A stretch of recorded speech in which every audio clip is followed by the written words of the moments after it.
बचपन में एक लड़की अपनी माता के साथ मेला देखने जाती है और वो मेले में देखती है कि एक आदमी मेले के अंदर कोई हाथों पर वो कुछ गूंद रहा है, कीला काटी से कर रहा है। और वो उसको देखकर अपनी माँ से कहती है कि माँ, जो ये आदमी कर रहा है हाथों में, मुझे भी ऐसे ही फूल बनवाना है, मुझे भी ऐसे ही अपने हाथ पर कीले काटी करवाने हैं।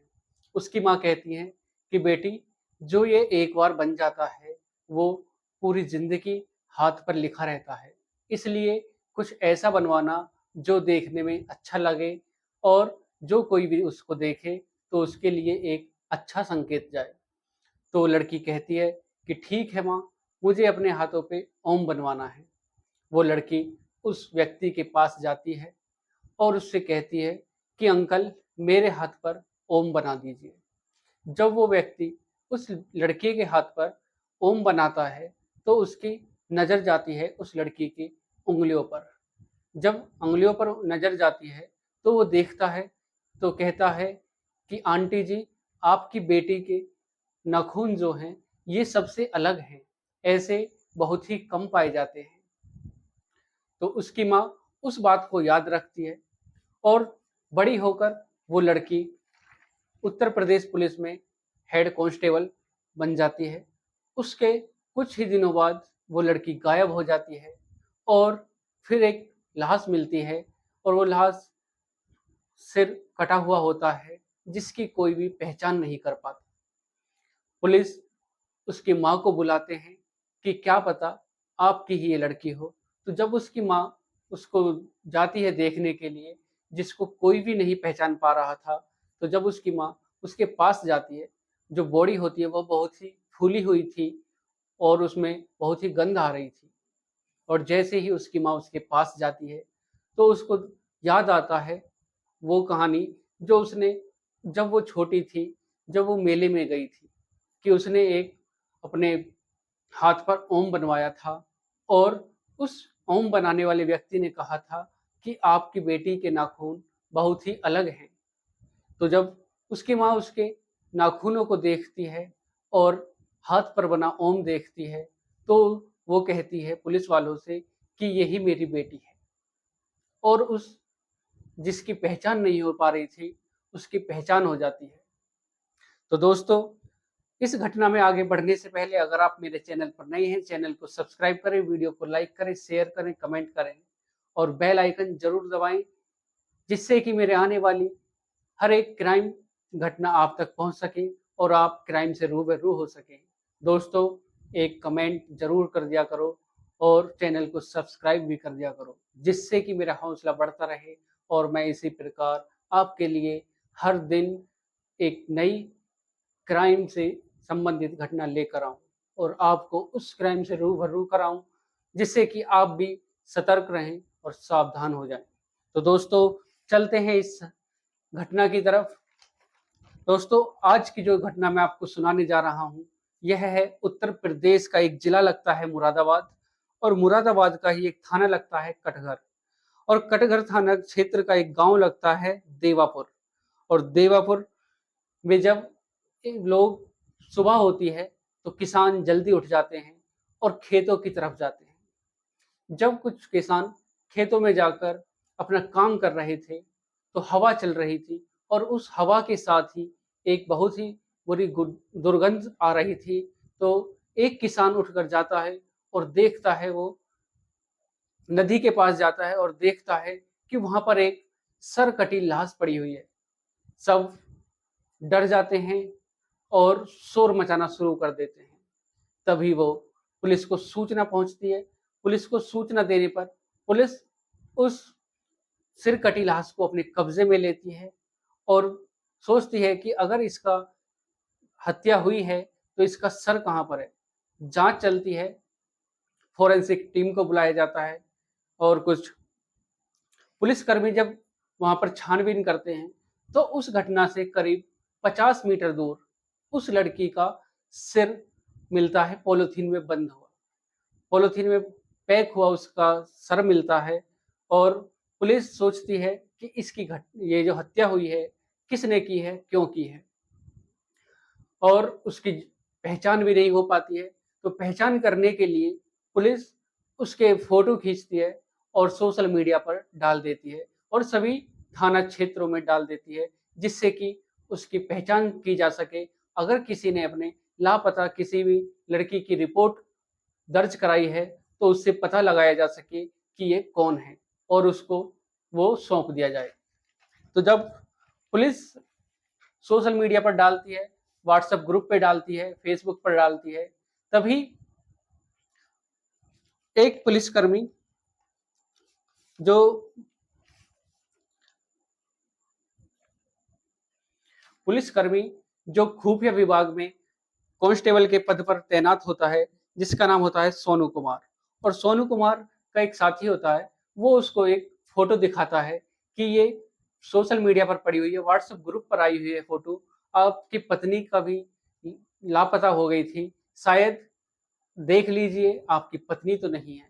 सोनू कुमार उसकी फोटो को देखता है और कहता है कि नहीं, मेरी ये पत्नी नहीं हो सकती, ऐसा कैसे हो सकता है, मेरी पत्नी का ये फोटो नहीं है। ये बात होती है 17 अक्टूबर 2024 की दोपहर की बात होती है। 15 अक्टूबर 2024 को सोनू कुमार ने एक मुरादाबाद थाने में एक रिपोर्ट दर्ज कराई थी कि उसकी बीवी 13 अक्टूबर को लापता हो गई है। पत्नी का नाम होता है रिंकी, जो कि महिला थाने में हेड कांस्टेबल के पद पर तैनात होती है। फिर उसको जब पुलिस उसके जो रिंकी होती है, उसके घर वाले परेशान हो जाते हैं, सब परेशान होते हैं और उसके माँ बाप उसके पति के पास फोन करते हैं, सोनू कुमार के पास फोन करते हैं कि रिंकी का पता कुछ चला। तो सोनू कहता है कि हाँ, अभी कुछ पता नहीं चला है, लेकिन पुलिस जल्द ही जल्द उसकी तलाश कर लेगी। पुलिस जो रिंकी सिंह होती है, उसके नंबर को ट्रैक पर करती है, पर कोई भी उसके पता नहीं चल पाता है और जिससे कि वो उसे ढूंढ सके। तभी उसके माता पिता भी परेशान होते हैं। उसके जो एक लाश मिलती है रामपुर नदी के किनारे, उसके पुलिस उसकी माँ को बुलाती है पोस्टमार्टम ऑफिस में। वहां पर बुलाया जाता है कि शायद आपकी जो बेटी है लापता जो हुई है, कि ये तो नहीं है, आप जांच के लिए आ जाइए, पहचान कर लीजिए। उसकी माँ जाती है और उसकी माँ जैसे ही उसको देखती है, तो उसको वो घटना याद आती है जो मेले में हुई थी। उसकी माँ उस सीन को याद करती है जो मेले में उसके साथ वो वारदात हुई थी और उस व्यक्ति ने जो कहा था कि आपकी बेटी के जो नाखून हैं, ये सबसे अलग हैं, ऐसे नाखून किसी के भी नहीं है। जब उसकी माँ उसके नाखूनों को देखती है, तो और जो हाथ पर उसने ओम बनवाया था उसको देखती है, तो वो पहचान लेती है और कहती है कि हाँ, यही मेरी बेटी है, यही मेरी बेटी है रिंकी सिंह। सब दंग रह जाते हैं कि सबने पहचान लिया, इसकी माँ ने पहचान लिया और जो एक लड़का था जिसको पुलिस ने गिरफ्तार किया था शक के दायरे में, उसने भी पहचान लिया, पर इसके पति ने, सोनू कुमार ने अपनी पत्नी को क्यों नहीं पहचाना। जब पुलिस उसके पति को अपनी हिरासत में लेती है और कड़ाई से सख्ताई से उससे पूछताछ करती है, तब जो सामने बात आती है खुलकर, वो सबकी आंखों को खोलकर रख देती है कि क्या वाकई ऐसा कोई कर सकता है जो ये इस घटना में हुआ है। उत्तर प्रदेश का एक जिला लगता है बिजनौर और बिजनौर का एक थाना लगता है चांदपुर और चांदपुर का एक गांव लगता है रायपुर खादर। यहाँ का रहने वाला होता है सोनू कुमार। उससे 7 किलोमीटर दूर एक गांव लगता है दड़वड़, की रहने वाली होती है रिंकी। दोनों एक साथ पढ़ते हैं कॉलेज में, एक साथ पढ़ाई करते हैं और सन 2011 में उनकी जो नियुक्ति होती है, उनका सिलेक्शन होता है, वो उत्तर प्रदेश पुलिस में कांस्टेबल के पद पर होता है। दोनों एक साथ ट्रेनिंग करते हैं और फिर वो उस ट्रेनिंग करने के बाद उनके जो नियुक्ति होती है, वो होती है संबल में नियुक्ति होती है और उसके बाद 2013 में वो अपने घर वालों से कहते हैं कि हम एक दूसरे से प्यार करते हैं, मोहब्बत करते हैं, एक दूसरे से शादी करना चाहते हैं। 2013 में दोनों की शादी हो जाती है, ठीक-ठाक सब चल रहा था, 2 बच्चे होते हैं। उसके बाद जो एक घटना घटती है उसकी जो पत्नी होती है, उसको प्यार हो जाता है एक लड़के से और जो उसी गाँव का रहने वाला होता है। 2022 में दोनों की पोस्ट होती है, जो पोस्टिंग होती है, वो होती है रामपुर। रामपुर में वो पोस्टिंग होती है और लक्ष्मी नगर में वो रहना-सहना कर देते हैं। गाँव का एक लड़का होता है, उससे जो 7वीं फेल होता है और जो पास होता है, ये तो मीडिया रिपोर्ट के मुताबिक 7वीं फेल लिखा है, 7वीं फेल बताया है। लेकिन रिंकी उससे प्यार करने लग जाती है, मोहब्बत करने लग जाती है और उसके घरवालों को जब पता चलता है कि जो रिंकी है, वो एक 7वीं फेल लड़के से प्यार करती है, मोहब्बत करती है, उसके जाल में फँस चुकी है, तब उसके घरवाले भी समझाते हैं कि बेटी ऐसा मत करो। और जब ये है बात उसके पति को पता चलती है, तो वो भी समझाते हैं कि आखिर तुम उसके जाल में फँस कैसे गई? आखिर उसमें है क्या जो तुम उसके पीछे पड़ी हुई हो? लेकिन रिंकी को कुछ भी दिखाई नहीं देता है, वो कुछ भी समझ नहीं पाती है और अगर कोई भी कार्रवाई उस लड़के के खिलाफ अगर कोई भी कार्रवाई करता, तो रिंकी उसके सामने खड़ी हो जाती और कहती कि इसको कोई कुछ भी नहीं कहेगा। जो सोनू होता है, रिंकी का पति, जो खुफिया विभाग में होता है, वो बहुत ही परेशान होता है। दोनों में हर दिन लड़ाई झगड़े होने स्टार्ट हो जाते हैं, दोनों का आपस में बोलचाल भी बंद हो जाती है काफ़ी दिनों के लिए। फिर एक दिन सोनू कुमार की ट्रेनिंग के लिए 1 महीने की ट्रेनिंग के लिए सोनू कुमार जाता है कि 1 महीने के लिए वो ट्रेनिंग पे जाता है और उसी दौरान जो रिंकी होती है, वो भी 1 महीने की छुट्टी ले लेती है। और जब सोनू कुमार को पता चलता है कि रिंकी ने छुट्टी ले ली है, वो हर दिन छुप-छुप के अपने जो उसका आशिक होता है, प्रेमी होता है, उससे मिलने जाती है। तो उसको बहुत ही गुस्सा आता है और वो अपने गुस्से को कंट्रोल नहीं कर पाता है।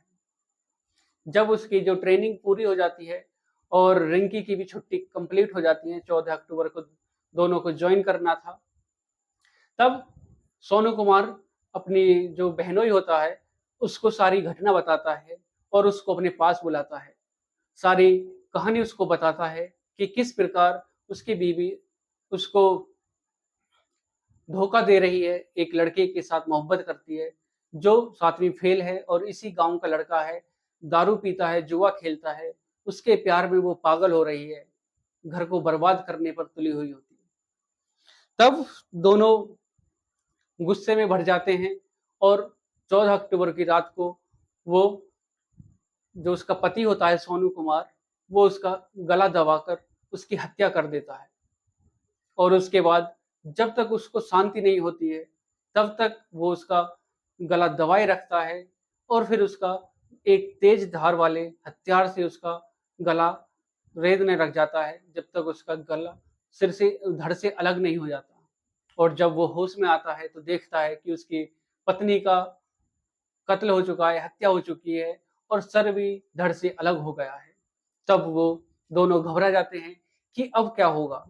तो जब सोनू कुमार अपने बहनोई का सहारा लेकर उसकी गाड़ी में उस लाश को रखता है और वो जो नदी होती है, रामगंगा नहर होती है, उसमें वो फेंकने के लिए जाते हैं।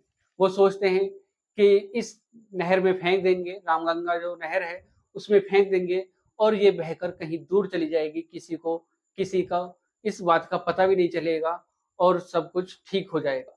लेकिन ऐसा कुछ होता नहीं है।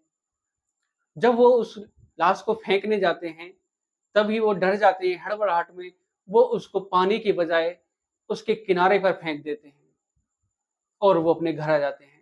तभी 17 अक्टूबर 2024 को सुबह दोपहर के समय जब किसान अपने खेतों में जाते हैं, तो हवा के साथ उसकी दुर्गंध भी उन किसानों तक पहुँच जाती है और उस बात का खुलासा हो जाता है कि ये हत्या किसने की, कैसे हुई। जब सारा मसला सबके सामने आता है, तो जो रिंकी के पिता होते हैं वो कहते हैं पुलिस वालों से कि जो ये सब घटना हुई है ये सब उस लड़के की वजह से हुई है, उस लड़के की वजह से ही मेरी जो बेटी है रिंकी उसने ये सब किया, मेरा दामाद बेकसूर है, उस लड़के को सजा दिलाइए। लेकिन जब पुलिस सारा केस की जांच करती है तो उसमें जो हत्यारा मिलता है सोनू कुमार मिलता है, और फिर सोनू कुमार को पुलिस गिरफ्तार करती है और उसके बहनोई को भी गिरफ्तार करती है। और फिर उसके बाद पुलिस जल्द से जल्द चार्ज रिपोर्ट लगाती है और उसको जेल भेज दिया जाता है, और कोर्ट का फैसला आने की देरी है। उसके बाद इनको क्या सजा मिलती है, क्या होता है, वो सब आगे पता चलेगा। तो दोस्तों, आज की इस घटना को सुनाने का उद्देश्य किसी को परेशान करना नहीं, किसी का दिल दुखाना नहीं, बल्कि आपको सचेत करना है, जागरूक करना है। सतर्क रहें, सावधान रहें और अपने परिवार में खुश रहें। आज की इस घटना में सिर्फ इतना ही। अगर आपको वीडियो अच्छी लगी हो, वीडियो को लाइक करें, शेयर करें, कमेंट करें और चैनल को सब्सक्राइब करें। बेल आइकन जरूर दबाएं, जिससे कि मेरा हौसला बढ़ता रहे और मैं आपके लिए इसी प्रकार क्राइम से संबंधित आपको लिए वीडियो लाता रहूं। नमस्कार।